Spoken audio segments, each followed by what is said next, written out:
Bonjour à tous, bonjour à toutes, je suis Louise Lespard de La Clé des Champs. Avec AgriWeb TV, la chaîne dédiée à l'agriculture en Nouvelle-Aquitaine, je pars dans les fermes prendre le café avec les agriculteurs.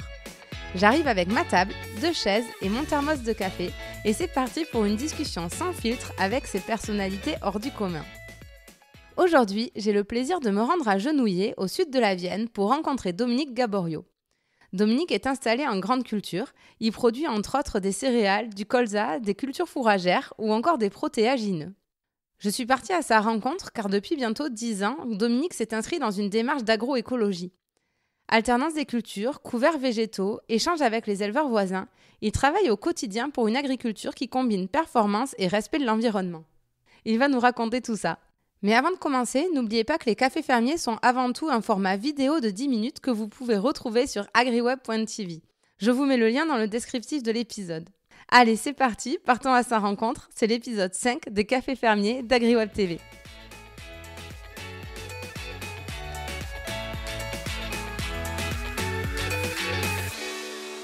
Bonjour Dominique.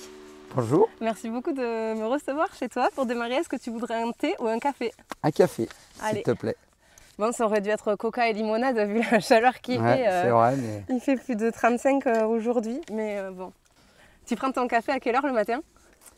Le matin, c'est entre 5h et 5h30. Ouais. Et tu es dans quel état d'esprit quand tu le prends ? L'état d'esprit que il faut que je me dépêche pour aller au travail. T'es pas du matin ? Si, ça va. Je ne suis pas du soir par contre. C'est quoi ta journée type ? Ma journée type, alors dans notre métier, c'est vrai qu'il n'y a pas vraiment de choses uniformes.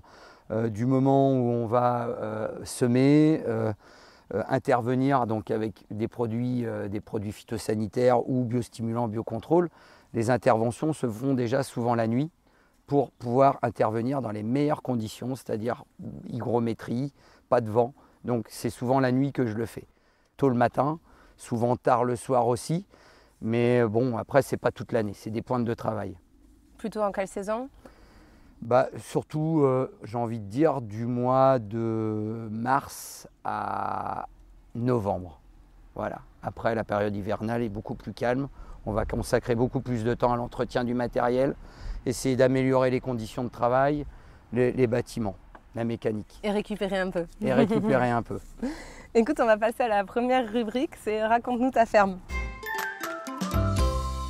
Alors, est-ce que tu pourrais nous dire où c'est qu'on se trouve actuellement et nous décrire ton exploitation ? Qu'est-ce que tu produis ? Eh bien, écoutez, alors voilà, l'exploitation est céréalière sur 206 hectares dans le sud Vienne, donc à côté de Civray, à Genouillé précisément, donc sur une exploitation familiale. J'ai eu mon grand-père avec l'élevage laitier, mon père avec l'élevage bovin. On a dû arrêter l'élevage par rapport à une situation géographique en plein bourg de Genouillé. Donc tous ces bâtiments étaient infonctionnels à l'élevage. Donc mon père avait arrêté l'élevage et j'ai donc repris en 2004 une exploitation céréalière. Alors ça a été quoi le déclic pour toi de reprendre l'exploitation ? Ça a été naturel ou... Le déclic, pas tout à fait. Alors passé beaucoup de temps avec mon père étant jeune, donc passionné par les tracteurs, conduit le tracteur très tôt, conduire les tracteurs avec les remorques de céréales pendant les moissons, participer aux travaux des champs. C'est pour ça qu'il y a plein de tracteurs chez toi. Je mettrai des vidéos, mais c'est vrai qu'il y a, j'en ai jamais vu autant. On est deux sur l'exploitation, mais c'est vrai que les tracteurs, il y en a quand même plusieurs. Maintenant, le système céréalier a été choisi dès le départ. Voilà. Et toi, ça s'est fait dans la continuité ? Dans la continuité, ouais. Oui, dans la continuité. Tu t'es jamais dit que tu allais faire autre chose ? Non, on a à un moment hésité à partir sur une autre voie. Et je suis revenu dans le cursus scolaire au niveau agricole pour reprendre un cycle apprentissage.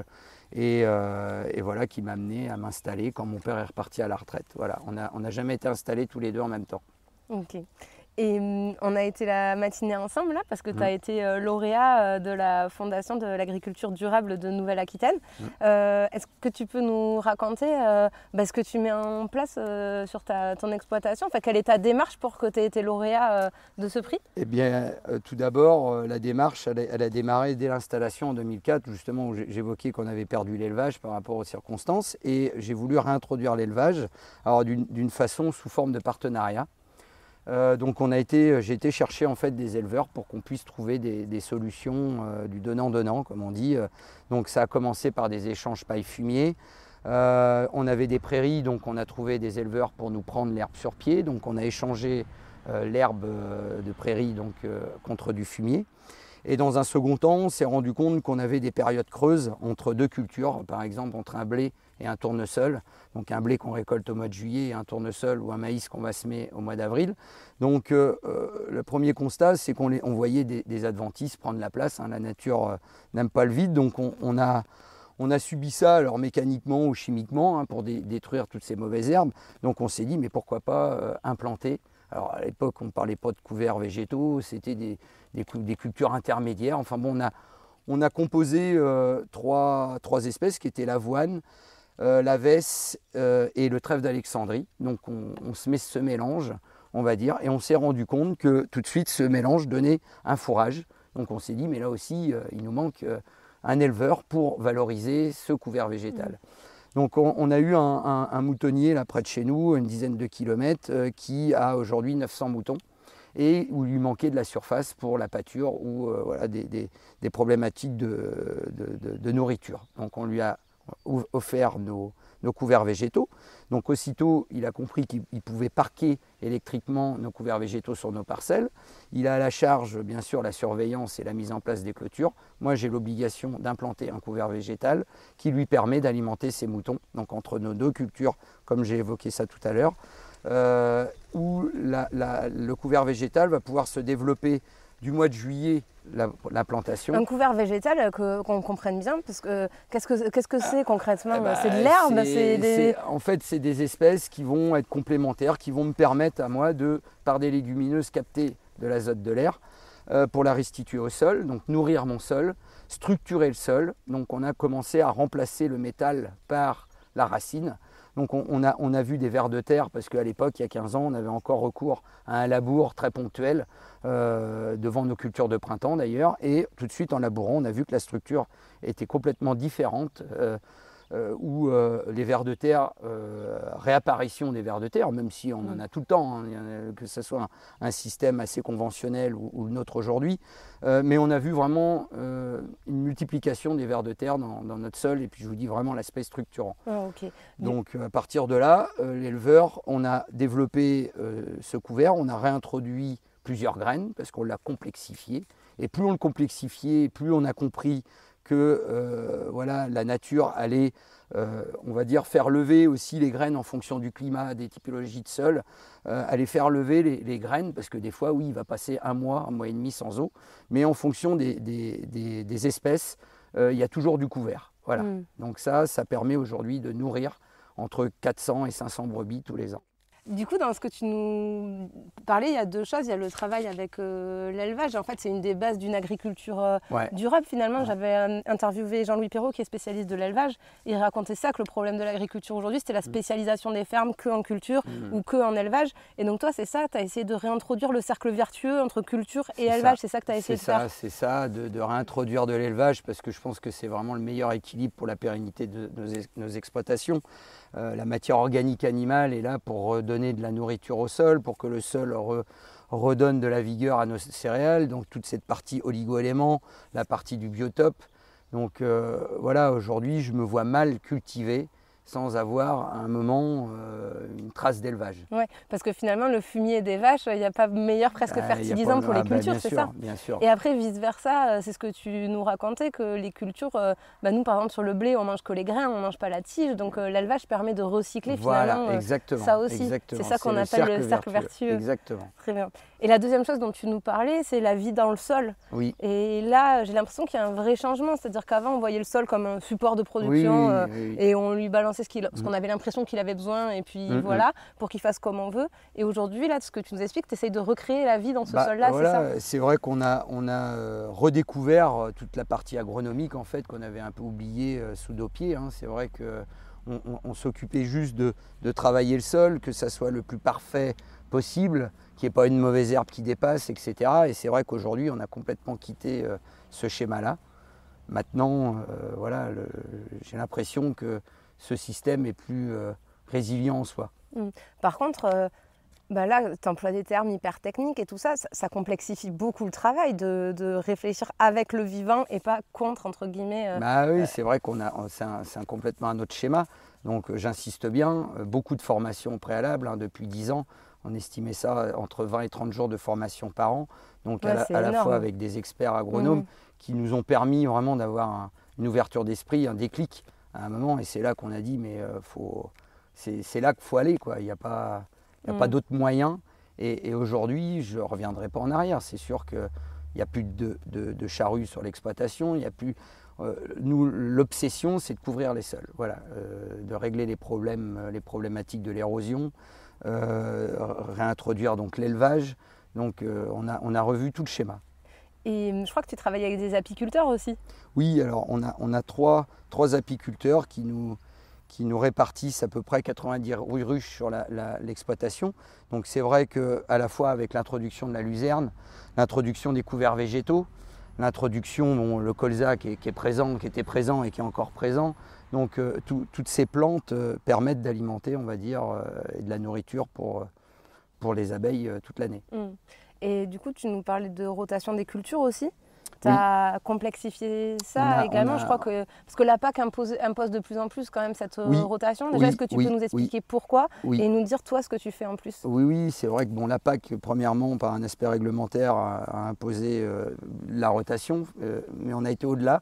On a compris plus on allait avoir de différentes cultures avec des alternances, à la fois de dates de mise en terre, de désherbants aussi également, donc ce qui nous permet aussi de moins en mettre du fait qu'on ait plusieurs cultures, et la nature n'aime pas les cycles réguliers.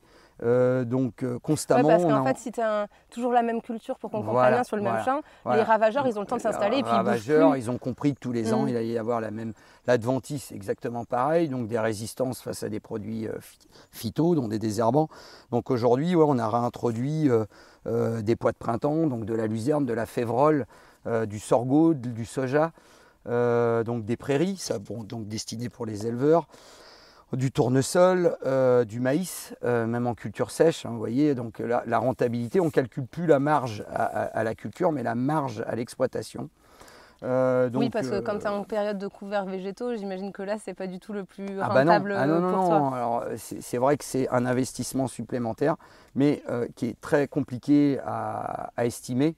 Et le retour sur investissement, alors on en est convaincu, il se fait sur plusieurs années, forcément. Même la réintroduction des matières organiques animales, hein, il n'est pas systématique comme l'application d'un produit de synthèse où le résultat est direct. Donc il a fallu être très patient, et le sol aujourd'hui, je pense, nous le rend bien. Donc c'est un travail de longue haleine. Donc ça fait 15 ans qu'on a intégré des couverts végétaux sur l'exploitation, et je pense que réellement ça fait 5 ans où le retour sur investissement est en train de se faire. Donc c'est vraiment le long terme. Oui. Et il y a 15 ans, quand tu as démarré ce type de pratique, comment le voisinage t'a regardé un peu, ou les autres agriculteurs un peu comme un indien, non? Le voisinage, mon salarié, mon père, ça a été un peu compliqué parce que ils n'ont pas fait les formations avec moi, forcément. Mon père avait un schéma et il était tout à fait respectable. C'est celui-là qu'on lui avait appris de faire. Mon grand-père, il a fallu nourrir l'après-deuxième guerre mondiale. Donc ce défi, il a été relevé.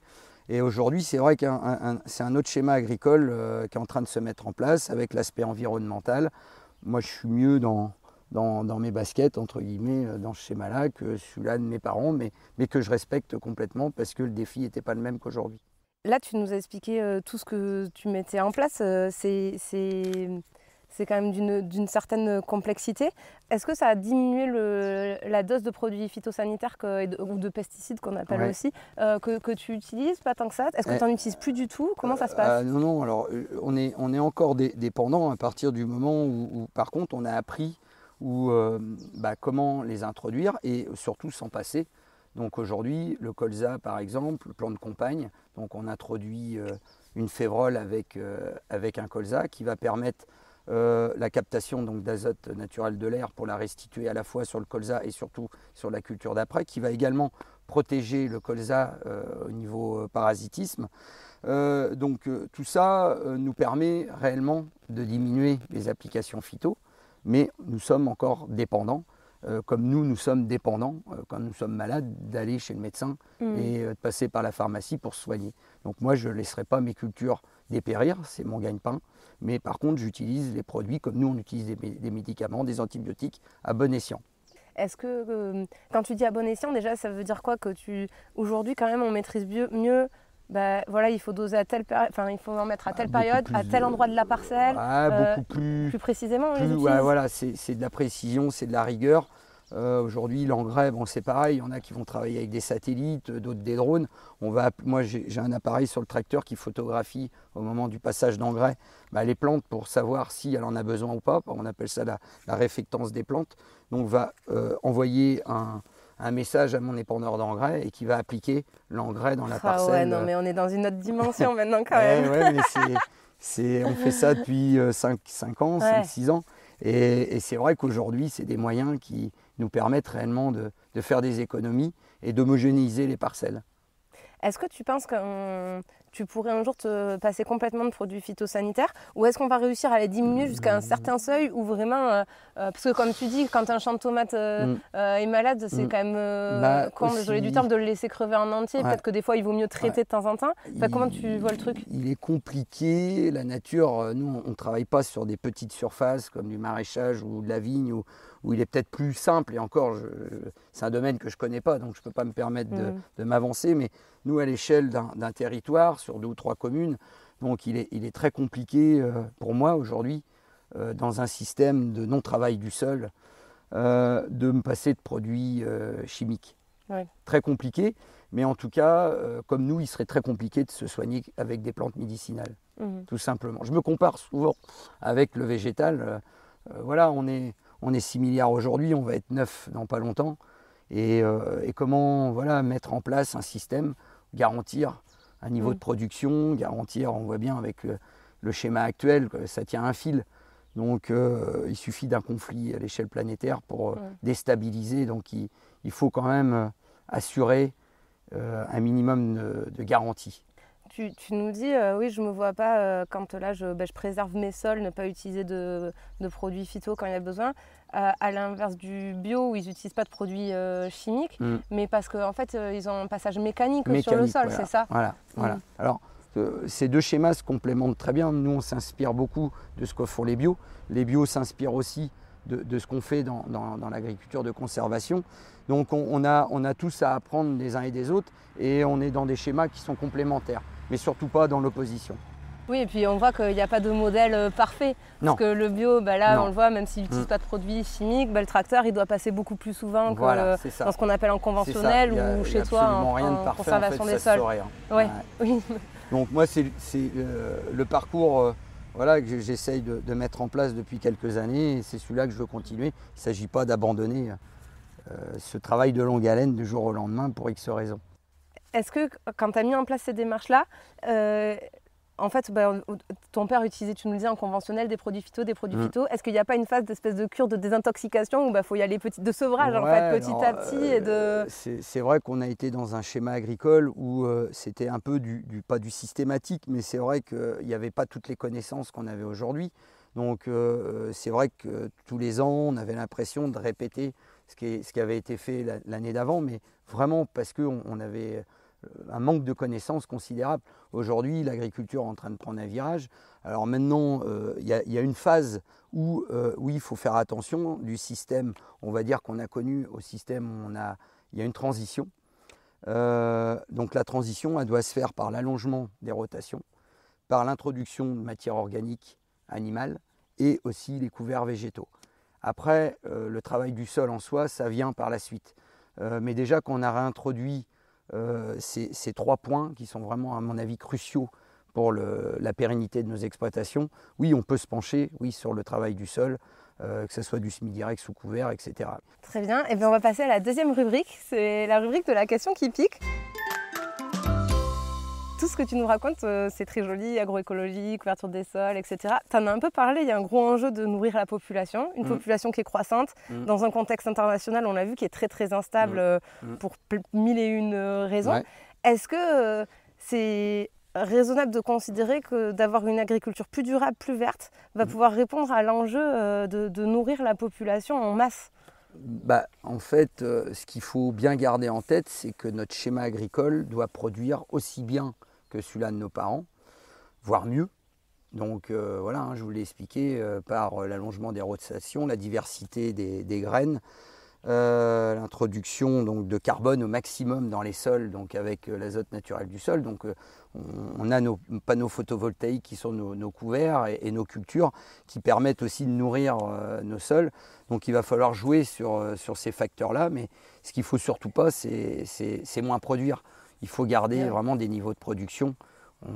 On le répète, une instabilité aujourd'hui de production, vous voyez sur quoi ça influence.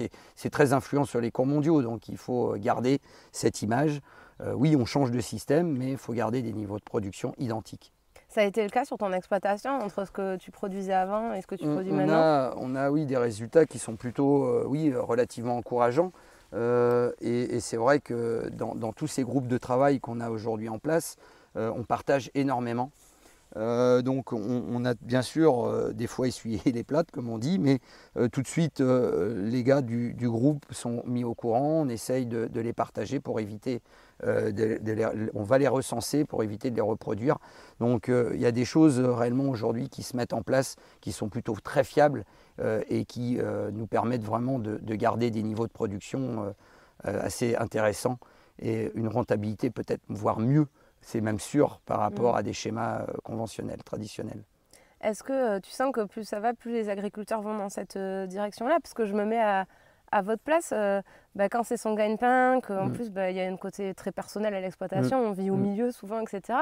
Il faut quand même oser se lancer là-dedans en se disant qu'on aura les résultats dans plusieurs années et que peut-être qu'au début, tu l'as dit, on essuie un peu les pots cassés parce qu'on va faire des bêtises, que les rendements ne vont pas être là au rendez-vous et il faut que l'argent y rentre quand même. C'est là que c'est très compliqué. Nous, agriculteurs, on aime bien voir ce qui se passe sur le terrain avant de copier un de voir si schéma. Ça marche chez les autres. C'est vrai qu'on a toujours nos essais de variétés, etc. Bon, ça, j'ai l'impression que ça m'intéresse de moins en moins. Moi, ce qui m'intéresse, c'est un schéma. Il faut se déplacer, il faut sortir de nos exploitations pour aller voir d'autres agriculteurs, comme aujourd'hui, il y en a qui font sur la mienne, pour s'inspirer, s'imprégner de ces nouvelles pratiques, de s'en convaincre. Et c'est comme ça, j'ai l'impression qu'on va multiplier ce type d'agriculture. Est-ce que ce que tu mets en place, ça augmente ton temps de travail aussi? Parce que c'est pareil, il y a un vrai sujet là-dessus chez les agriculteurs. C'est différent. Je passe beaucoup plus de temps à observer mes cultures, mes parcelles, à faire des trous, des tests bêches, on appelle ça. Donc voilà, on regarde vraiment les problématiques en sous-sol. Non, j'ai pas l'impression. Je pense que j'ai gagné du temps. Mais les pointes de travail sont plus lissées sur l'année. Voilà. D'accord. On passe beaucoup de temps à semer parce que c'est la clé de la réussite. On parlait de complexification du métier, mais j'imagine que aussi intellectuellement c'est plus nourrissant, non? Parce qu'il y a une vraie réflexion, une vision à long terme à avoir. C'est assez perturbant psychologiquement au début. C'est vrai que les nuits sont courtes, on va dire, parce qu'on est toujours en train de ressasser des moyens. C'est un peu pas de la haute couture, j'ai envie de dire, mais c'est plus complexe que certains schémas agricoles où on enchaîne les interventions. Mais en tout cas, c'est beaucoup plus passionnant, c'est de l'adrénaline, c'est vraiment d'autres sensations. Et là, on a un bon exemple sur les 3 mois qui sont passés. Il y a eu un épisode de grêle. Là, on est en plein épisode de sécheresse. Est-ce que ces pratiques agroécologiques, ces pratiques durables, elles s'adaptent à ce changement climatique? En fait, de moins travailler le sol, il est vrai que on a moins de problématiques d'assèchement parce que c'est vrai qu'aujourd'hui, travailler le sol, on perd toute la porosité, on déstructure ce que la nature essaye de faire. C'est vrai qu'on s'inspire de la forêt, personne n'intervient dans la forêt et vous voyez, la nature s'y développe et n'a pas besoin d'intervention de l'homme. Donc c'est vrai qu'on a tendance à prendre un peu aussi de ce schéma-là, mais en tout cas, non, on a moins de problématiques au niveau sécheresse, même si on le subit, mais de ne pas travailler le sol va permettre d'avoir plus de réserves utiles pour nos cultures. On l'a dit là, pour terminer, tu as été lauréat du concours de l'agriculture, de la Fondation d'agriculture durable de Nouvelle-Aquitaine. Tu as eu un prix national aussi. Pourquoi tu participes à ces concours et est-ce que ça permet de finalement de faire savoir au grand public que les choses elles évoluent? Je pense que c'est primordial aujourd'hui, alors pas de participer à des concours, hein, parce que franchement, la Chambre d'agriculture, connaissant très bien le pôle innovation, connaissant très bien l'exploitation, m'a dit écoute, c'est vrai que ça serait un moyen de communiquer, tu peux participer, après voilà, on verra. Et je ne m'attendais pas à ça, oui, en effet. Alors bon, c'est vrai que ça fait plaisir, ça réconforte aussi qu'on est peut-être sur le bon chemin, mais en tout cas, oui, ça permet aussi de communiquer, parce que je pense que c'est important, comme je vous l'ai dit, ce schéma agricole, on ne l'apprend pas à l'école. On l'apprend sur le terrain, c'est nous agriculteurs qui l'écrivons aujourd'hui sur les livres.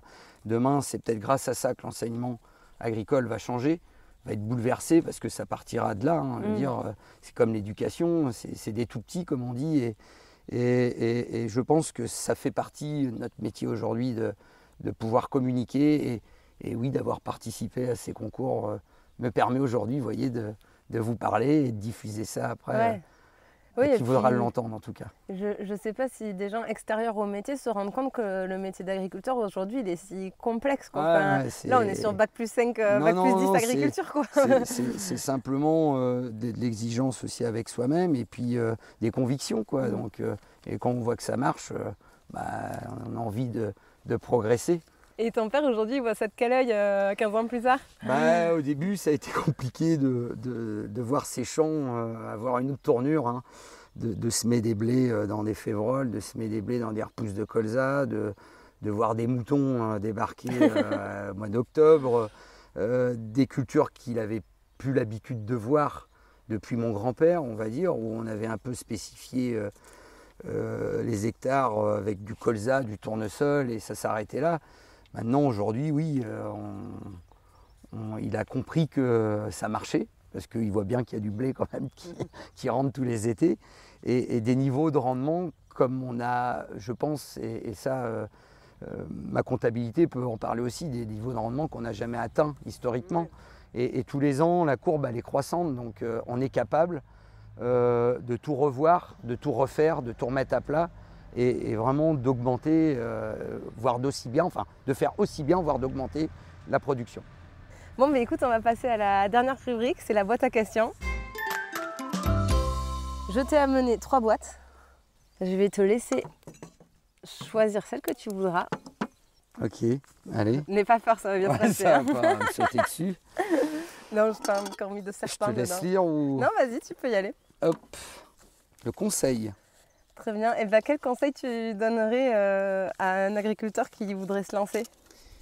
Le conseil, donc pour s'en convaincre déjà, oui, alors d'intégrer des groupes de travail, hein, tels qu'on a intégré nous les groupes défis Ecophyto il y a une dizaine d'années, d'être accompagné, de consacrer et de sacrifier du temps, voilà, sur l'exploitation, à partir en formation tel qu'on a pu le faire. Et de ne pas rester seul. Voilà, et de ne pas rester seul, ouais.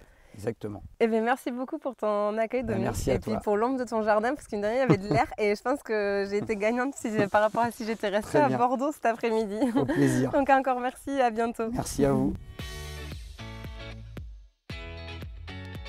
Et voilà, c'en est fini pour cet épisode de la série Les cafés fermiers d'AgriWeb TV. Si vous voulez en savoir plus sur notre agriculteur ou notre agricultrice du jour, n'hésitez pas à vous rendre sur le site internet d'AgriWeb TV, agriweb.tv.